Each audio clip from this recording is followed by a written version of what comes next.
आज आप देखते होंगे बड़े बड़े दुर्दांत माफिया और अपराधी किस कदर उनकी दुर्गति हो रही है।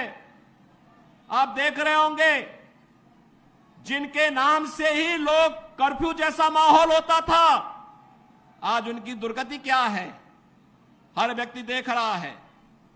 इन माफिया और अपराधियों की स्थिति क्या है आप रोज सोशल मीडिया के प्लेटफॉर्म को उठा करके देखते होंगे। एक दुर्दांत माफिया ऐसा भी था बहनों और भाइयों, जब वह समाजवादी पार्टी की सरकार के समय चलता था तो मुख्यमंत्री हो या मुख्य न्यायाधीश, इन सब के काफिले रुक जाते थे और माफिया का काफिला निकलता था। और जब हमने कार्रवाई की उस माफिया के खिलाफ और उसको रगड़ करके कोर्ट के सामने प्रस्तुत किया तो उसकी पैंट गीली हो गई थी, उसकी पैंट गीली हो गई थी। और तब हमने कहा था उस समय उसको, हमने कहा था कानून को रौंदने वाले, आज कानून कितना बड़ा होता है यह एहसास हो रहा है कि नहीं हो रहा है। और निर्दोष लोगों को मारोगे तो मिट्टी भी नहीं मिल पाएगी। और बहनों और भाइयों, इसीलिए मैं आया हूं आपसे कहने के लिए,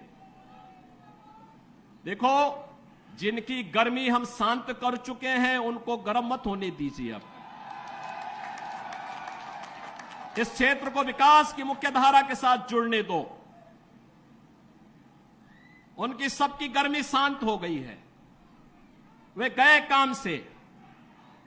और इसीलिए मैं आप सबसे अपील करने के लिए आया हूं कि पूरे देश की एक आवाज है, पूरा देश एक ही स्वर में बोल रहा है और वह बोल रहा है कि फिर एक बार मोदी सरकार, फिर एक बार। थोड़ा जोर से बोलिए, यहां की आवाज दिल्ली तक पहुंचाइए। फिर एक बार मोदी सरकार। यह मोदी सरकार की जो गूंज पूरे देश के अंदर है, इस पूरी गूंज को घर घर पहुंचाना है। मोदी जी का प्रतिनिधि बन करके और स्वयं मेरा प्रतिनिधि बन करके आपको जाना होगा। सहमत हैं? सहमत हैं? हमें कमल चुनाव चिन्ह देखना है, हमें कमल चुनाव चिन्ह देखना है। आप सहमत हैं? सभी लोग सहमत हैं? बहनों और भाइयों, सरधना विगत चुनाव में संजीव बालियान जितने वोट से जीते थे उसके दुगने वोट से जिताने की जिम्मेदारी सरधना को मैं दे रहा हूं। और बहनों और भाइयों, आप जिताएंगे तो मैं दोबारा फिर आऊंगा, यहां पर आऊंगा, फिर दोबारा आकर के आपके साथ बैठूंगा और बैठ करके फिर आपसे चर्चा करूंगा।